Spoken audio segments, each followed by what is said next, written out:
नमस्कार बच्चों, स्वागत है आपके अपने YouTube चैनल यूपी गणित में। और मैं इस वीडियो में आप लोगों को बताने वाला हूं क्लास 10th प्रश्नावली 8.1 का 5वां सवाल दिया है। यदि सेक थीटा बराबर 13/12 हो तो अन्य सभी त्रिकोणमितीय अनुपात प्रकलित कीजिए।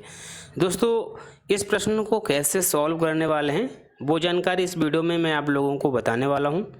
सबसे पहले क्या करते हैं, त्रिकोणमिति का अगर कोई भी ऐसा सवाल आपके एग्जाम में पूछा जाता है तो सबसे पहले आप लोगों को समकोण त्रिभुज बना लेना है। तो मैंने इस सवाल को लगाने के लिए सबसे पहले तो मुझे समकोण त्रिभुज बनाना पड़ेगा। तो मैंने यहाँ पर एक समकोण त्रिभुज बना लिया। बच्चों, मैंने आपको बताया था सेक के साथ में थीटा लिखा है। सेक के साथ में क्या लिखा है? थीटा है। तो हम समकोण त्रिभुज जब बनाएंगे तो इस कोने पर थीटा रख लेंगे। अगर यहाँ पर ए होता था तो यहाँ पर हम ए रखते। अब यहाँ पर हमने मान कोण कितना रख दिया? थीटा रख दिया।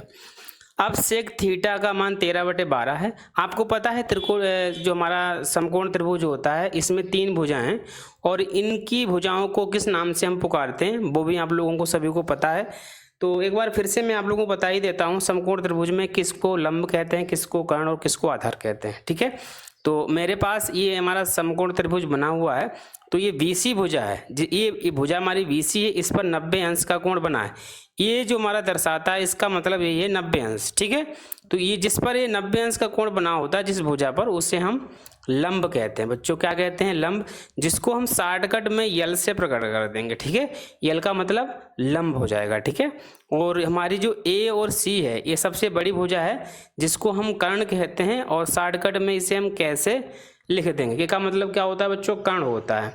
अब ए बी भुजा जो जमीन पे पड़ी हुई है इसको हम आधार कहते हैं, जिसको हम शॉर्टकट में ए से भी लिखा करते हैं। कैसे लिखते हैं? ए से। ठीक है, ए हमारा ए बी सी त्रिभुज हो गया, जबकि ए हमारा है, ए का मतलब आधार मैंने मान लिया है। ठीक है, तो ये हमारा लंब हो गया, एक कर्ण हो गया, ये हमारा आधार हो गया। त्रिभुज में तीनों भुजाएं हमारे होती हैं, जबकि सेक थीटा से ये 13/12, ये 13 क्या दिया है और 12 क्या दिया है मुझे नहीं पता है। तो आप लोगों को पता है त्रिकोणमिति का एक मशहूर फार्मूला है जिसका नाम है लाल बटे कक्का।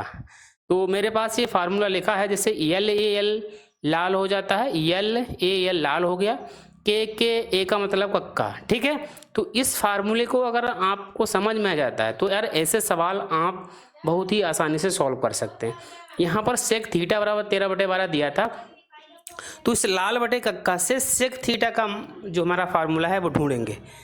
अगर आपसे सेक थीटा का फार्मूला पूछा जाता है तो हम उल्टा चलेंगे। ये हमारा कॉस का उल्टा होता है।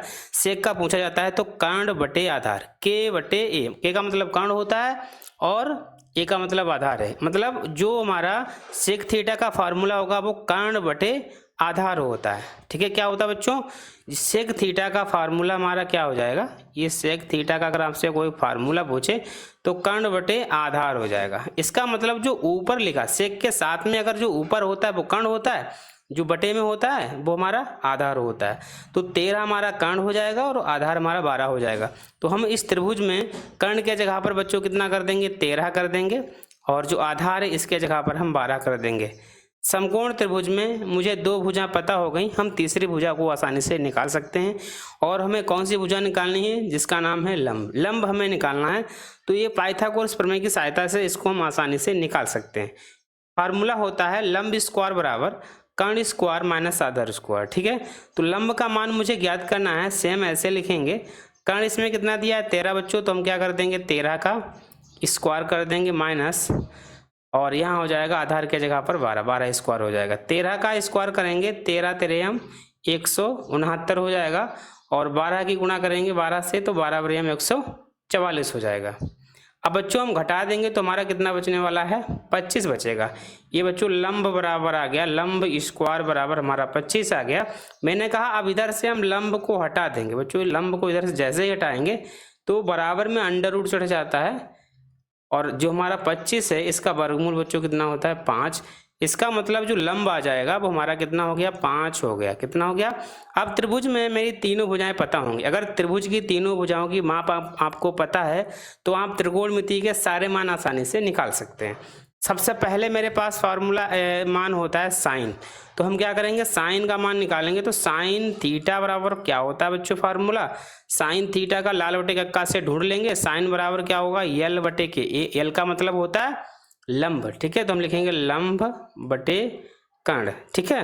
साइन लिख देंगे, यहाँ थीटा लिख देंगे बराबर, जो लंब इस त्रिभुज में कौन सी है, यल का मतलब लंब, लंब के जगह पर 5 कर देंगे। कितना कर देंगे बच्चों, 5 कर देंगे। और कर्ण का मान बच्चों त्रिभुज में कितना है, 13, तो कर्ण के जगह पर हम 13 रख देंगे। तो साइन थीटा का मान निकल के आ गया। अभी तो मेरा एक मान निकला। अब साइन का अपोजिट क्या होता है, साइन का उल्टा, मतलब साइन के नीचे क्या लिखा है, कोसेक। तो साइन का अपोजिट कोसेक होता है। तो कोसेक का मान अगर ज्ञात करेंगे तो इसके लिए हम क्या कर देंगे, सेम इसका उल्टा कर देंगे। फार्मूला क्या हो जाएगा इसका, कर्ण बटे लंब हो जाएगा।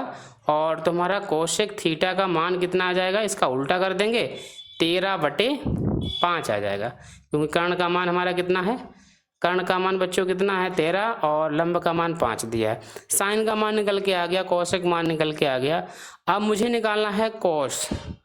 कोस थीटा का फार्मूला बच्चों क्या होता है, कोस के साथ में क्या लिखा, आधार बटे कर्ण। तो आधार बटे कर्ण ये मेरे पास फार्मूला हो गया। अब आधार का मान बच्चों है कितना है, इस त्रिभुज में आपको देखना है। ये हमारा जो 12 है ये हमारा आधार है, और कर्ण हमारा कितना है, 13।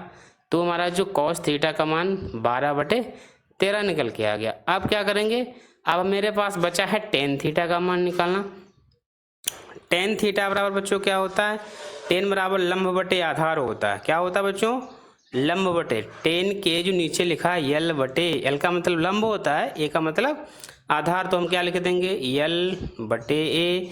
तो हमें टेन थीटा लंब का मान त्रिभुज में ढूंढ लेना है। त्रिभुज में लंब का मान 5 दिया है, तो मुझे यहाँ पर 5 कर देना है। और आधार का मान बच्चों 12 है, तो टेन थीटा का भी मान आसानी से निकल गया। अब बचा मेरे पास कोट थीटा का मान।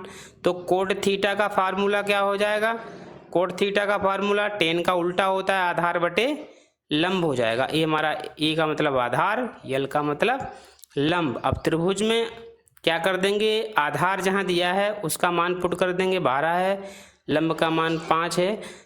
तो ये हमारा कोट थीटा का मान 12/5 आ गया। तो इस तरीके से इस सवाल को आप आसानी से सॉल्व कर सकते हो। उम्मीद करता हूँ ये वीडियो आपको पसंद ही आया होगा। अगर वीडियो पसंद आए तो वीडियो को लाइक करना, शेयर करना। अगर आप मेरे चैनल पर नए हैं तो चैनल को सब्सक्राइब जरूर करना। ठीक है दोस्तों, धन्यवाद।